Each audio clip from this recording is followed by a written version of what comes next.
Bueno, vamos a comenzar esta mini cápsula sobre balance electoral. Yo soy Fabiana Retamar, enlace de la Red Latinoamericana de Jóvenes por la Democracia del capítulo de Argentina, y vamos a dar comienzo a estas cápsulas de balance electoral sobre América Latina y el Caribe, y para eso tenemos un invitado muy especial, que es Leandro Querido, que es director de una de las organizaciones más prestigiosas, que es Transparencia Electoral. ¿Cómo estás, Leandro? ¿Bien? ¿Es la primera vez que hace un vivo?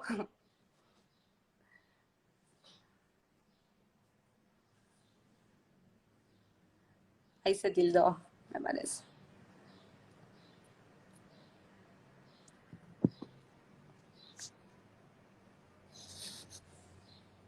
¿Lo escuchan a Leandro, chicos?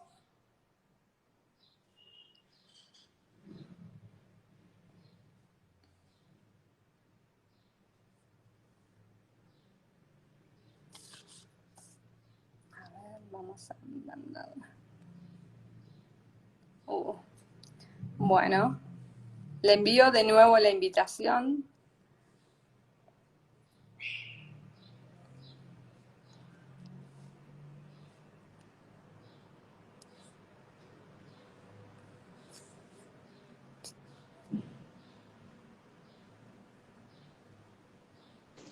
A ver, ahora.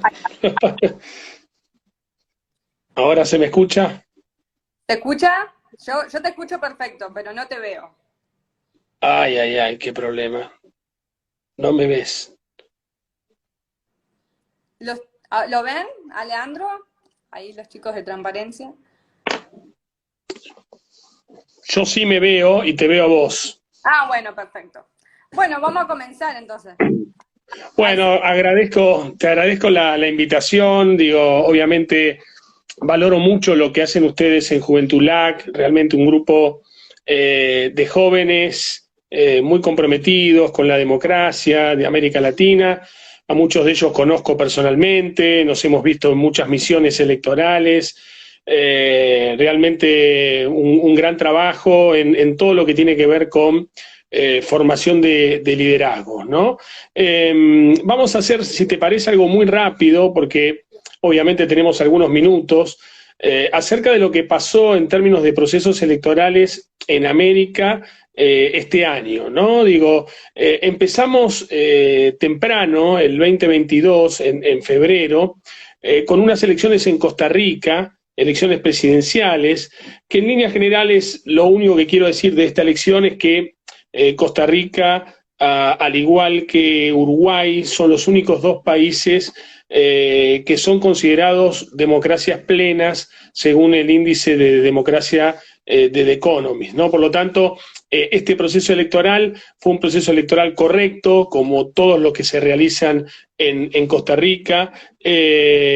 Obviamente hubo, en términos para el análisis, me parece que lo importante es resaltar que hubo un escenario de alternancia, y mucho de esto, estos escenarios de alternancia que se dan en democracias competitivas, sobre todo tienen que ver con lo que fue este momento histórico tan convulsionado, tan complejo como fue la pandemia y el escenario post-pandémico, ¿no? En donde los oficialismos que estuvieron al frente del manejo de la pandemia sufrieron un costo político muy marcado, ¿no? Y me parece que en ese caso podemos, si se quiere, resaltar el caso puntual de Costa Rica, ¿no?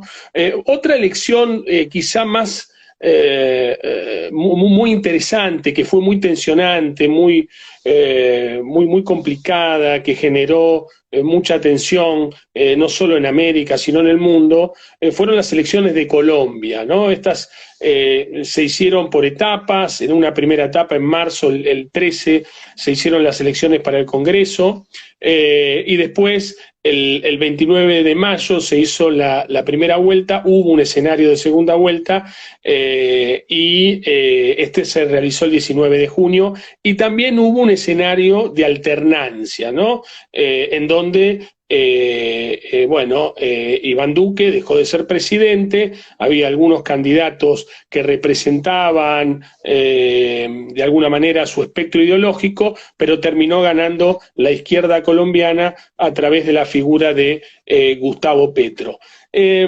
Unas elecciones, a ver, Colombia viene desde hace tiempo consolidando sus instituciones electorales, ¿no? Tanto la registraduría como el Consejo Nacional Electoral son instituciones electorales confiables que implementan un proceso electoral con garantías, que tienen un gran compromiso con todo lo que tiene que ver con observación electoral. Realmente hubo presencia de observadores electorales internacionales, de organizaciones muy reconocidas como la OEA y como otras organizaciones internacionales. También hubo misiones de observación electoral nacional, y esto es importante porque hay países de nuestra región que no tienen todavía, como el caso de Argentina, por ejemplo, la figura de observación electoral. Sí es el caso de Colombia, y Colombia tiene un gran compromiso con esta figura, ¿no? Y me parece que eso le da mucha certidumbre a todas las instancias del proceso electoral. Hubo en este contexto eleccionario algunas amenazas dirigidas a la autoridad electoral de algunos candidatos, ¿no? Como diciendo, si no gano yo, va a haber fraude, y hubo entonces, por lo tanto, mucha narrativa del fraude, aunque después con los resultados finales toda esta narrativa se diluyó porque no tenía ningún tipo de consistencia ni ningún tipo de base documental. Los partidos políticos en Colombia tienen todavía control electoral en el marco de un proceso, eso es importante. Se acreditaron muchos personeros o representantes de partidos políticos en las mesas de votación, no hubo candidatos excluidos, se pudo votar por primera vez en algunas zonas que tienen que ver con el proceso de paz, y los resultados estuvieron muy rápidos, no tanto en la elección del 13 de marzo como en las elecciones presidenciales, fueron los resultados prácticamente batieron un récord, ¿no? Digo, rápidamente las colombianas y los colombianos supieron quiénes eran los ganadores del proceso electoral. Y obviamente, a veces un proceso electoral mucho se relaciona con el perfil de los candidatos, ¿no? Y en este caso tuvimos un candidato como Rodolfo Hernández, por ejemplo, que era un candidato que nadie lo tenía en los papeles y accedió a la segunda vuelta, un candidato un tanto improvisado, y por el otro lado Gustavo Petro, que es una persona con un compromiso democrático particular, ¿no? En donde a veces hace críticas despiadadas a un sistema institucional como el de Colombia, cuando esas críticas no están del todo fundamentadas, ¿no? A veces su perfil o su origen de radical de izquierda a veces aparece nuevamente, ¿no? Y fue así como apareció en el proceso electoral, criticando muy duramente a la autoridad electoral por momentos, ¿no? Habrá que ver qué es lo que pasa con el gobierno de Gustavo Petro, que al día de hoy está pasando algunos escenarios de turbulencia y algunas movilizaciones. Hay cierta inquietud económica porque el dólar ha subido, y por el otro, un punto me parece importante destacar es la situación que se dio en el Congreso, ¿no? Digo, cómo se ha distribuido el poder en el Congreso de Colombia. Me da la sensación que es un dique de contención también a ese perfil iliberal que tiene Petro por momentos, ¿no? Iliberal y radical. Me parece que ese Congreso puede ponerle algún tipo de freno si es que en algún momento bueno, no sé, tiene alguna duda, ¿no?, acerca de qué iniciativa tomar. También es importante destacar en los niveles de participación en la elección de Colombia que crecieron con respecto a otras elecciones, ¿no? Hubo un 55% de participación en la primera vuelta y un 60, casi un 60% en la segunda vuelta, y para un sistema electoral que tiene voto no obligatorio, me parece que es importante resaltar el crecimiento de la participación electoral cuando justamente Colombia ranqueaba mal en el índice de democracia porque tenía niveles de participación más cercanos al 40% que al 60%, ¿no? Esos son algunos aspectos, me parece, interesantes para resaltar. Es verdad que en el Congreso Petro ha hecho una alianza con otros partidos políticos, pero esa alianza, si bien le da mayoría e iniciativa, lo cierto es que es muy consensual, ¿no? Tiene una base muy consensual, de mucha negociación, y esto entonces es un signo positivo. Ahora se está discutiendo una reforma electoral en Colombia, y bueno, hay algunas iniciativas que llaman un poco la atención, como el financiamiento público de carácter exclusivo, como lo tiene Venezuela, por ejemplo, ¿no?, que no es ejemplo de nada en ese sentido. Y además están tratando de ver qué es lo que hacen con sus tipos de lista, ¿no?, con el sistema, por ejemplo, con el tema del voto preferencial, están evaluando sustituirlo por listas cerradas y bloqueadas, ¿no? Habrá que ver qué es lo que pasa entonces. Podemos saltar rápidamente, si te parece, a México, porque en México hubo un proceso electoral bastante simpático, que tiene que ver con una consulta de revocatoria de mandato que impulsó el propio Andrés Manuel López Obrador, que tenía quizás cierto perfume a lo que hizo Chávez en su momento, ¿no? Digo, cuando permanentemente llamaba a elecciones sabiendo que tenía un apoyo extraordinario, que con el correr del tiempo obviamente fue perdiendo, pero que en el principio lo tuvo y lo aprovechó para hacer reformas estructurales importantes que llevaban a la concentración de poder.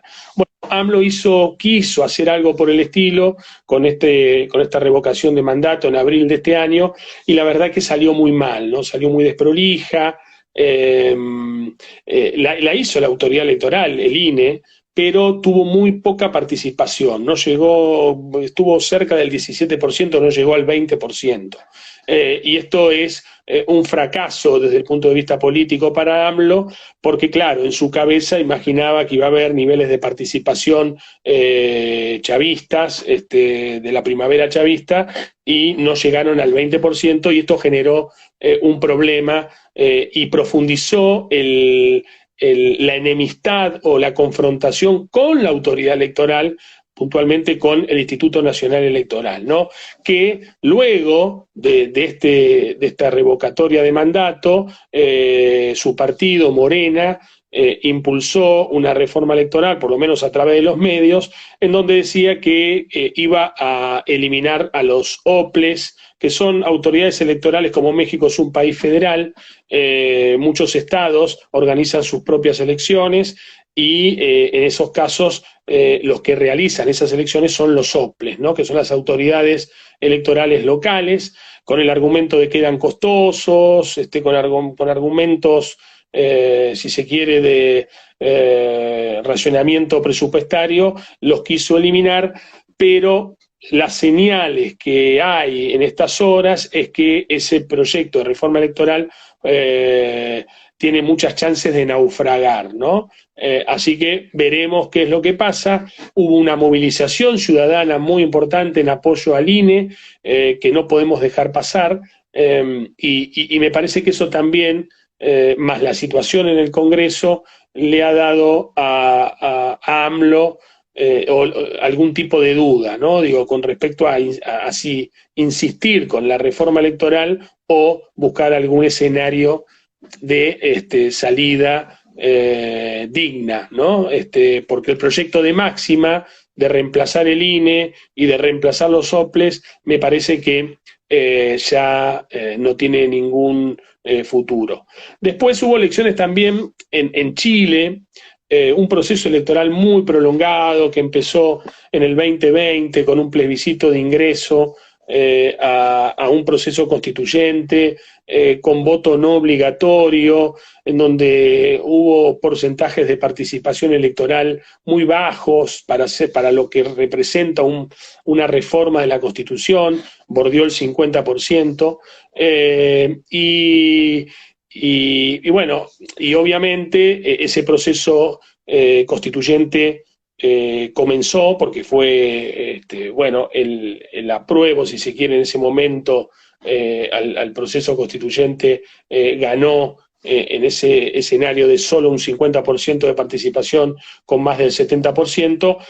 Lo cierto es que a medida que iba funcionando esa convención constituyente, quedaba muy claro que era un proyecto que iba a la deriva, ¿no? Que generó mucho descontento social, mucho descontento político, mucho descreimiento, en un proceso que aparecía como genuino, como espontáneo, como movilizante, y terminó en la nada, ¿no? Terminó en un fiasco muy, pero muy importante, con la elección del 25, con la elección de febrero del 20, perdón, en febrero del 2022 se difundieron algunas encuestas en donde el apruebo tenía casi el 60% de aprobación y el rechazo el 33%. Y de febrero a la elección, que se hizo luego, al cabo de unos meses, si mal no recuerdo en septiembre, quizá alguno aquí me lo pueda corregir, la situación se revirtió, ¿no? Digo, el apruebo cayó pronunciadamente y el rechazo creció, ¿no? Y el resultado final, a ver si lo tengo por aquí,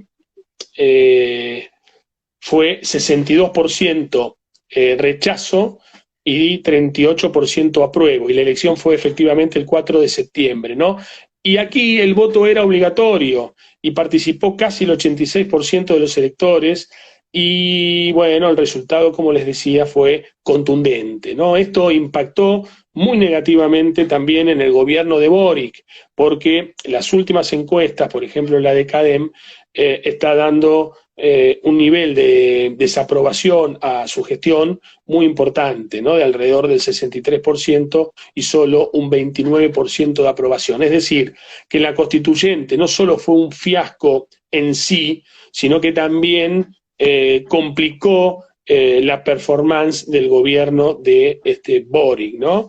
Y esto por confundir las cosas, porque todo proceso constituyente es un proceso de agregación de intereses, ¿no? Generalmente lo que busca una constituyente es que esa instancia de salida tenga una base consensual muy, pero muy grande, para que después no haya ningún tipo de cuestionamiento, porque se trata de la Carta Magna, de la Constitución, de todos los chilenos, de todas las chilenas.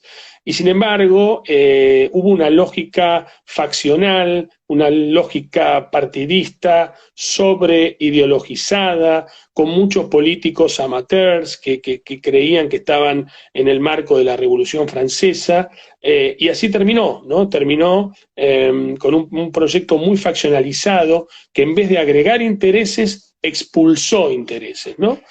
Habrá que ver cómo sigue Chile después de esto, cómo sigue el gobierno de Boric después de esto, pero me parece que en algún momento tendrán que volver a discutir en Chile una reforma electoral que contemple el voto obligatorio como lo tuvieron ellos en su momento, ¿no? Vamos a las elecciones de Brasil, que fueron elecciones muy importantes, el 2 de octubre la primera vuelta, con segunda vuelta el 30 de octubre.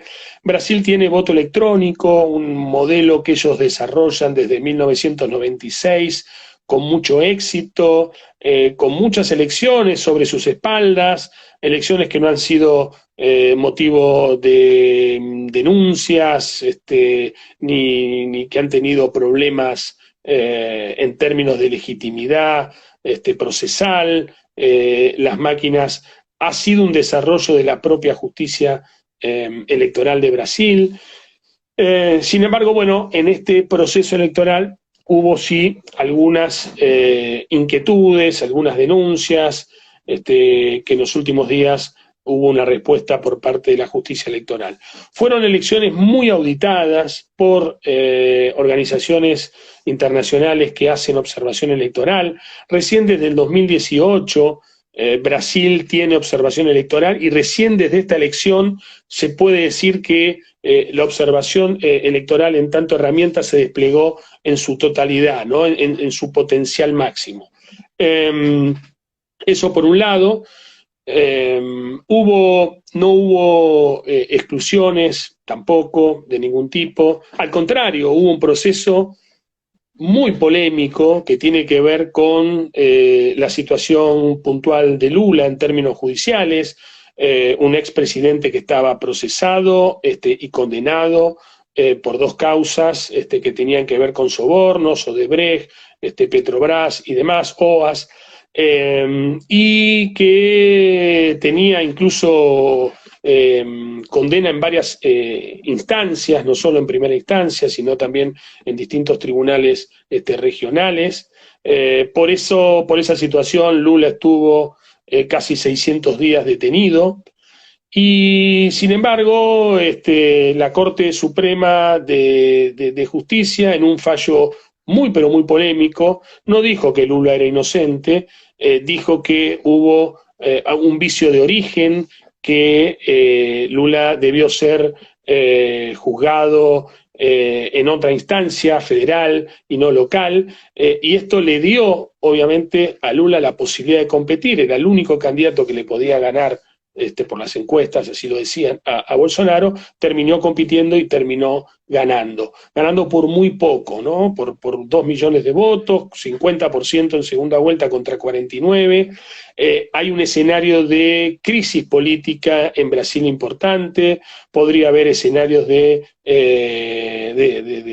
ingobernabilidad, porque hay un Congreso muy dividido, en donde el partido de Bolsonaro, el Partido Liberal, tiene una representación muy grande en el Congreso de Brasil, en diputados y también en senadores. Le ha ido muy bien en las elecciones locales, en gobernaciones y demás.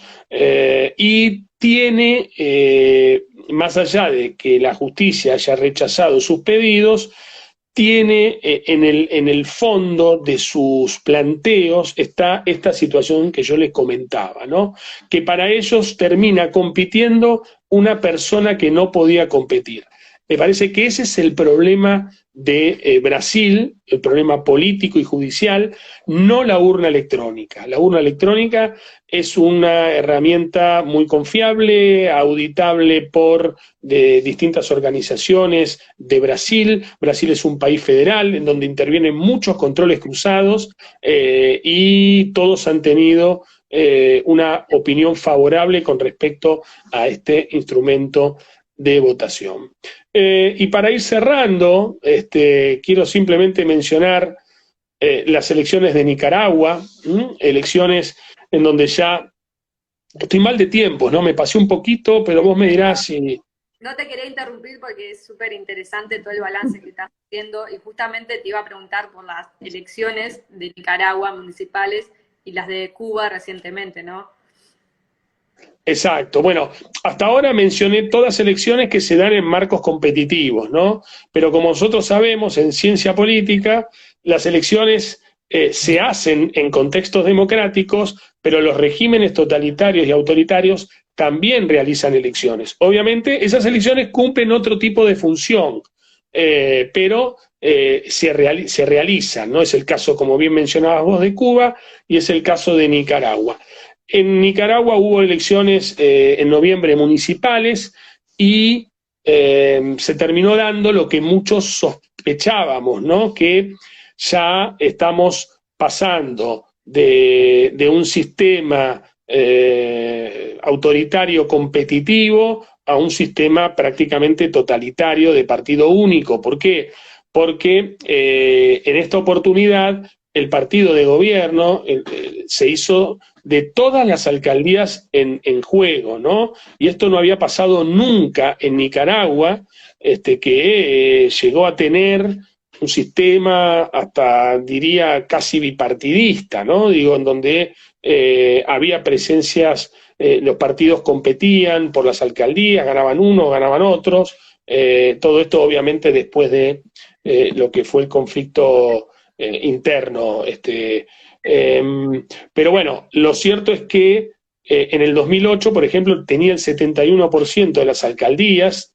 Ya en el 2008 él asume en el 2006, gana 2006, 2007, ya había un proceso de acumulación de poder muy importante, en donde se cargó a la autoridad electoral, el Poder Ejecutivo se cargó a la autoridad electoral, se cargó a la justicia, exoneró diputados democráticamente electos en Nicaragua, las cárceles están llenas de presos políticos, como es el caso de José Peraza, un politólogo, un académico, que fue y es miembro del Consejo de Expertos de Transparencia Electoral, y siempre que hablamos de Nicaragua instamos al gobierno de Nicaragua a que libere a todos los presos políticos, y nosotros puntualmente le ponemos nombre y apellido con José Antonio Peraza, ¿no?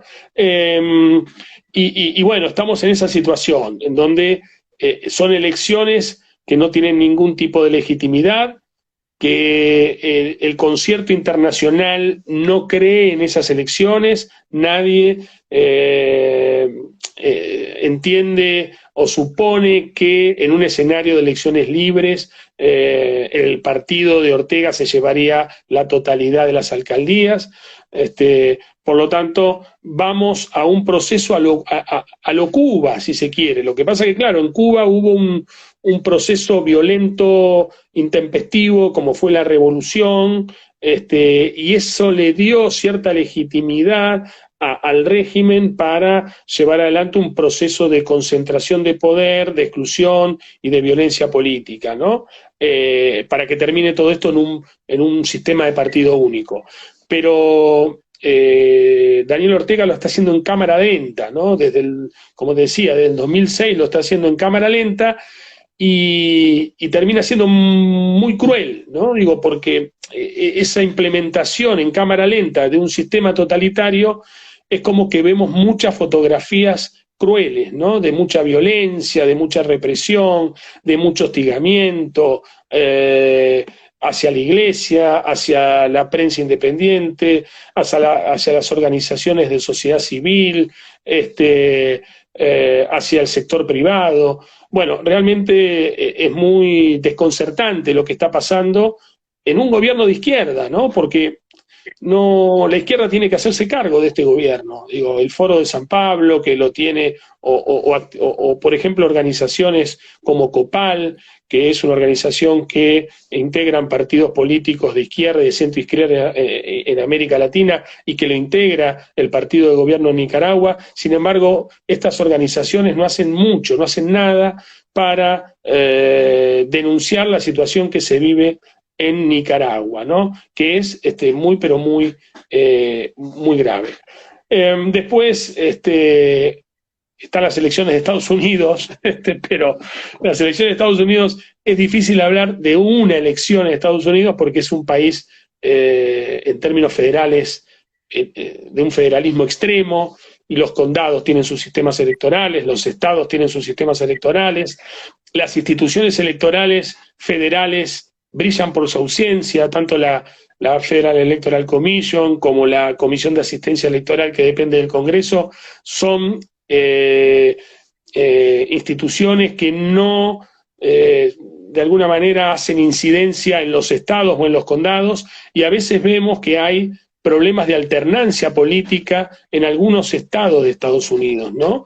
Y cuando hay problemas de alternancia política, se transforma un distrito en un bastión, y cuando se transforma en un bastión político, estamos hablando de lo siguiente, que las condiciones de integridad electoral han disminuido, porque uno de los rasgos más importantes de las elecciones con integridad justamente es la competencia partidaria, ¿no? La alternancia. Eso habla del estado de salud de un sistema electoral. Y hay estados en Estados Unidos que hace mucho tiempo no cambian, y no porque sus gobiernos sean populares, sino porque manipulan los distritos electorales, porque los partidos políticos de la oposición no pueden controlar como deberían controlar. Entonces me parece que Estados Unidos tiene en algunos puntos algunas zonas marrones que tanto la FEC como la Comisión de Asistencia Electoral, que depende del Congreso, deberían tomar un poco de cartas en el asunto, porque se trata de una democracia que es una bandera, ¿no?, para muchos países que quieren transformarse en países democráticos.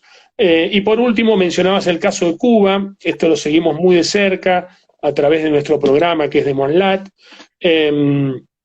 Hubo un proceso electoral bastante intenso en este país. El 25 de septiembre hubo un referendo del Código de Familia.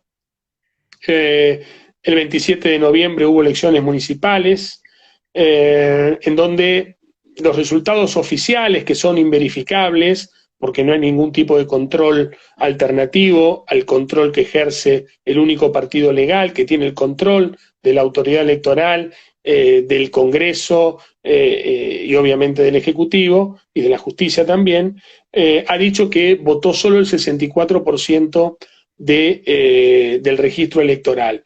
Para que tengamos una idea, en el 2017 votó más del 82%. Según los datos que hemos acumulado desde el 2013, que la participación electoral en Cuba viene bajando de modo sostenido, y además hubo un 11% de voto en blanco y voto nulo.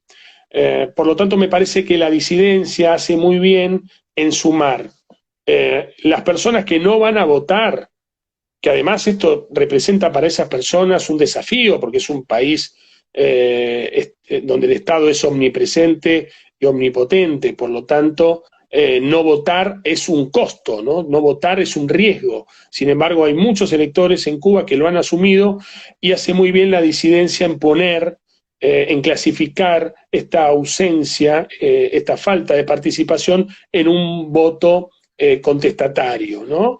Y además entonces sumamos ese 11%. Quiere decir que la situación en Cuba es mucho más preocupante para el régimen de lo que parece, ¿no? Sumemos esto a las movilizaciones que hubo, que hacía muchísimo que no veíamos y que para muchos han sido las más importantes desde la revolución en adelante, incluso más importantes que la del Maleconazo, las del 11 de julio, y la represión del régimen ha aumentado mucho, ¿no? Y tiene que ver con esto: un régimen viejo, vetusto, de hombres grandes, que no quieren dar lugar a una Cuba distinta, a una Cuba plural, a una transición democrática, y también con las cárceles repletas de presos políticos, con un éxodo que hacía mucho que no se veía,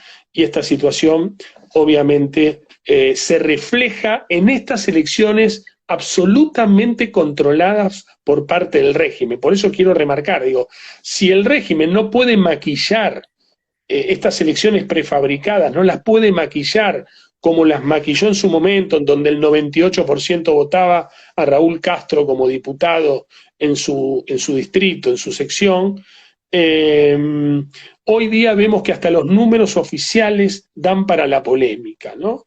Esto supone que los niveles de participación aún son más bajos.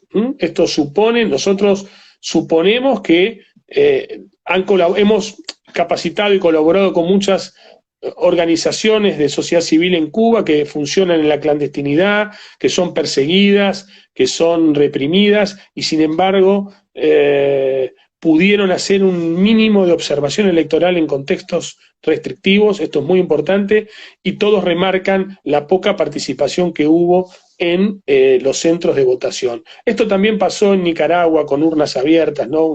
Que pudo dar cuenta de los niveles de participación que eran muy distintos a los que ofrecía la autoridad electoral de Nicaragua, en donde según para urnas abiertas no llegaba al 20%, ¿no?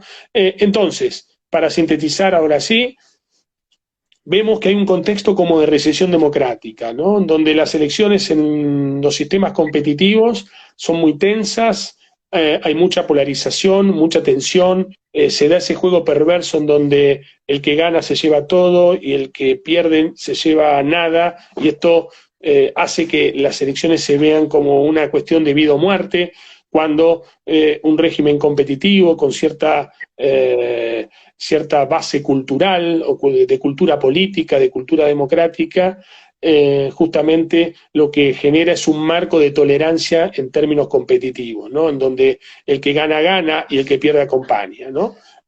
O controla, pero controla en el marco también de lo que es un Estado de Derecho. Y por otro lado vemos que los regímenes autoritarios, en este contexto de recesión democrática, le han dado una vuelta de tuerca más a sus giros autoritarios. Esto no quiere decir que en el futuro inmediato sean efectivos esos giros, porque lo que vemos en Cuba es que hay un régimen que ya no controla lo que antes controlaba. Y en Nicaragua la sensación también, más allá de que, no sé, el discurso oficial diga que han ganado todas las alcaldías, eso no se lo cree nadie, y todos sabemos que eso no responde a ningún tipo de realidad y que es inverosímil. Y lo mismo podría pasar en el caso de Venezuela. Así que este es lo que ha dejado muy rápidamente el cronograma electoral del 2022. Y bueno, y el año que viene empezamos con unas elecciones locales en Ecuador, que son importantes, elecciones en Guatemala, elecciones locales en algunos distritos de México, elecciones en Paraguay, generales, elecciones en Argentina, generales, así que vamos a tener para entretenernos también. En base a esas elecciones próximas del 2023, ¿cuáles son los principales desafíos de esos países? Sobre todo Argentina, que hay un gran debate. Bueno, en Argentina, hay una crisis institucional como nunca se vio desde el retorno a la democracia. Bueno, quizá obviamente la crisis que dejó el 2001, ¿no? Que fue una crisis, pero aquí estamos ante un enfrentamiento, o mejor dicho, un ataque del Poder Ejecutivo a la justicia constante, permanente. Hacer justicia en la Argentina no es tarea fácil en este último tiempo. La vicepresidenta está obviamente muy preocupada por su situación judicial, está muy, pero muy complicada. La base documental es muy, muy grande. Y bueno, y esto hace que la situación judicial, por un lado, de la vicepresidente, un gobierno que ha caído en niveles de desaprobación sorprendentes, ¿no? Bordeando el 25%, entre el 25 y el 30%, en donde las encuestas, cuando se le pregunta, ¿quiere usted que pierda el oficialismo el año que viene? Y el 70% dice que sí. Esto se le suma a la crisis económica, la devaluación, el deterioro del poder adquisitivo de los argentinos, el desmantelamiento del aparato productivo, es realmente muy, muy grave, ¿no? Entonces, ¿qué quiero decir con esto? Que el partido de gobierno, el peronismo, cree que el escenario que viene, las elecciones que vienen prácticamente están perdidas, ¿no? Digo, que no se puede ganar una elección con el 100% de inflación anual. Y esto lo sabe muy bien, los gobiernos anteriores que han perdido elecciones con el 48%, ¿no? Con el 100% es imposible, ¿no? El deterioro es muy marcado.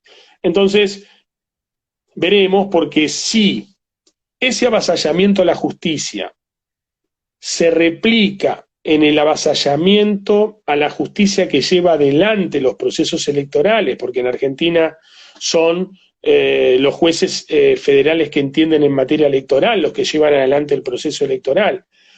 y además hay una Dirección Nacional Electoral que depende del Poder Ejecutivo, de ese Poder Ejecutivo atemorizado, la situación es preocupante, ¿no? Digo, obviamente hay que estar muy atentos, hubo algunas iniciativas para eliminar las primarias, por lo menos es lo que se dijo, hubo un rechazo por parte del Ejecutivo rabioso para evitar que se sancione la boleta única, que es algo que mejora el sistema electoral argentino. Es decir, el contexto electoral del año que viene es un contexto muy, muy complicado que nosotros, organizaciones de sociedad civil, tenemos que estar muy atentos, tenemos que poder elevar la voz internacionalmente, en la dimensión internacional, si es que hay alguna situación que amenace la integridad electoral del proceso electoral argentino, ¿no? Bien. Bueno, vamos dando por finalizado este vivo porque dijimos 10 minutos, Leandro, y al final terminamos. Pero gracias porque fue muy claro, todo fue bien cronológico, la exposición, y la verdad que nos diste un gran balance electoral del 2022, sobre todo en los países de nuestra región. Así que te agradecemos desde parte de Juventud LAC, que toda la comunidad ahí se estuvo conectando, y bueno, hasta la próxima. Gracias. Te agradezco a vos puntualmente, a Juventud LAC, realmente tengo un gran aprecio por la organización que ustedes integran, cuenten con nosotros siempre y bueno, y nos vemos en las próximas elecciones de América o en Argentina, bueno, vos en Argentina. Claro. Bueno, gracias Leandro, un abrazo. Dale, saludos, chao. Saludos.